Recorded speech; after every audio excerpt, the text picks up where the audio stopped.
Hello my third year students, this is your paper third and today the topic is Sylvia Plath's novel The Well Jar theme and introduction। इस novel की जो theme है वो बहुत ही बड़ी है, तो इसमें मैंने सिर्फ मतलब कुछ पॉइंट्स हैं जो इसमें लिखे हुए हैं। और सबसे पहले तो ये जो है ये केवल एक इंट्रोडक्शन है द वेल जार का। ओके, तो स्टार्ट करते हैं इनके फर्स्ट पॉइंट से। The Well Jar is an autobiographical novel that conforms closely to the events of author's life। Autobiographical का ही मतलब होता है कि सिल्विया प्लैथ का ऑटोबायोग्राफिकल नॉवेल है, मतलब उन्होंने अपने ऊपर मतलब अपने ही जीवन परिचय के बारे में उसमें लिखा है। तो उन्होंने अपने जीवन के बारे में लिखा है, तो उनकी जो भी उनके लाइफ में जो भी घटनाएं हुए, जो भी इंसिडेंट्स हुए हैं, वो सब उन्होंने इसमें मतलब अगर हम इस नॉवेल को पढ़ते हैं तो इसका मतलब हम सिल्विया प्लैथ की पूरी लाइफ के बारे में हम उस नॉवेल को पढ़कर ही जान लेंगे। तो ये पूरे जीवन मतलब ऑथर के लाइफ के ऊपर है। The well jar is an inverted, अभी द वेल जार है क्या, क्यों उन्होंने ये टाइटल रखा? तो the well jar is an inverted glass jar. ये एक इन्वर्टेड ग्लास जार है, कांच का बना हुआ, जनरली यूज टू डिस्प्ले, जो केवल जो किस लिए जनरली यूज किया जाता है, डिस्प्ले करने के लिए। An object of scientific curiosity contain a certain kind of gas और मेंटेन ए वैक्यूम। ओके, तो ये जो है ग्लास जो है, ये जार जो है वो साइंटिफिक मतलब वैज्ञानिक चीजों को इस्तेमाल करने के लिए किया जाता है, जिसमें कोई गैस भरी जाती है, मतलब वो गैस वहीं पे बनी रहे या कोई भी चीज है उसमें उसको मेंटेन करने के लिए ये ग्लास जार का यूज होता है।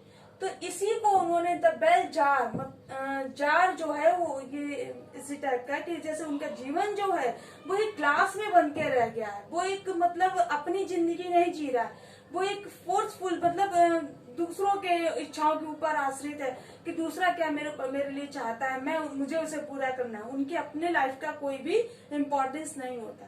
तो द वेल जार का मतलब कहीं ना कहीं सिल्विया प्लैथ का यहीं से है।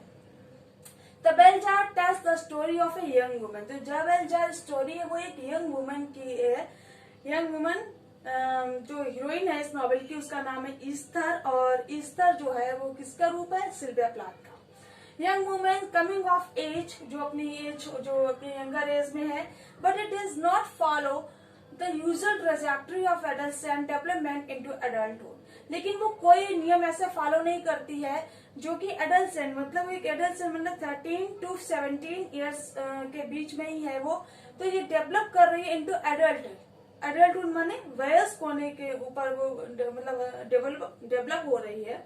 Instead of undergoing a progressive education in the ways of the world, undergoing a progressive education मतलब एक उन्नति की शिक्षा पाने की बजाय in the ways of world संसार में, culminating in an entrance, वो किस पर प्रवेश कर रही है? into adulthood, मतलब जो उसकी एज है वो है कैसी, हंसने खेलने की, मौज मस्ती करने की, एंजॉय करने की, पर वो कैसी लाइफ जी रही है कि मतलब वो डिप्रेशन में रहती है, हमेशा कुछ ना कुछ सोचती रहती है। तो वो एक एडल्टहुड मतलब पहले से ही एडल्टहुड एज में आ गई है। आइदर रिग्रेस इनटू मैडनेस, मतलब बिल्कुल पागल जैसी हो जा रही है सबको सोच कर। Esther struggles and dreams seem more heroic than conventional achievements. Esther का जो संघर्ष है और जो वो जीतती है वो जैसे दिखाई पड़ता है स्वयं हीरोइक मतलब हीरो जैसा, देन कन्वेंशनल जो परंपरागत उसकी जो अचीवमेंट्स है उनको पाने के लिए। हर डिजायर टू डाई, उसकी जो इच्छा है वो सबसे पहले क्या है? मरने की है, रादर देन लिव। एक खराब एक झूठा जीवन जीने से अच्छा है कि वो मर जाए, मतलब उसे ऐसा फील होता है।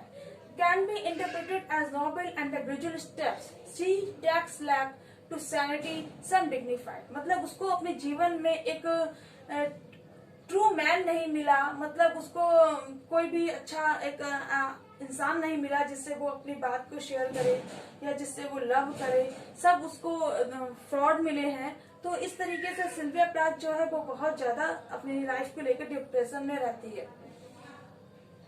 Sylvia Plath in her novel Sylvia Plath expresses the emptiness of conventional expectation। Sylvia Plath जो वो एक्सप्रेस करती है क्या? खालीपन ऑफ कन्वेंशन, जो परंपरागत आशाएं हैं, जो उसके अंदर आशाएं उत्पन्न होती हैं, उसमें वो खालीपन सा महसूस करती है, और यही वो अपने नॉवेल में बताती है। Easter observes a gap free between what society and what she does experience. मतलब ईस्टर जो है वो ऑब्जर्व करती है गैप, एक खाली जगह जो है वो ऑब्जर्व करती है, जो किसके बीच में, सोसाइटी और उसके बीच में, कि सोसाइटी उससे क्या एक्सपेक्ट करती है और वो अपनी लाइफ के लिए क्या चाहती है, वो अपनी लाइफ में क्या करना चाहती है और वो क्या अनुभव कर रही है। And this gap intensifies her mind, और यही जो गैप होता है वो उसके जीवन, मतलब वो उसे पागल बना देता है।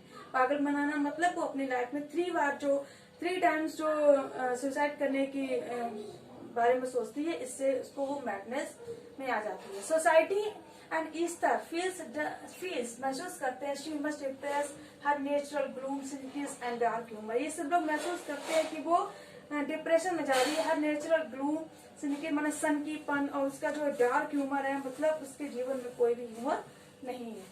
Sylvia Plath points out the restricted role of women. Sylvia Plath जो है वो एक 1950s में जो अमेरिकन वुमेन की जो स्थिति है उसको पॉइंट आउट करती है in the Bell jar.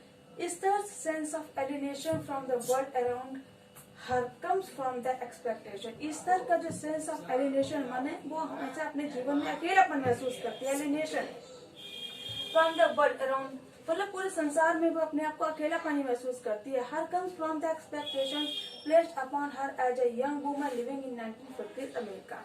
Ji 1950s America में जो ये औरतें, जो यंग वुमेन है जो रहती है, इनका जो स्थान है, इन सबको वो मतलब अलग से महसूस करती है, वो अपने आप को एलिनेटेड पाती है।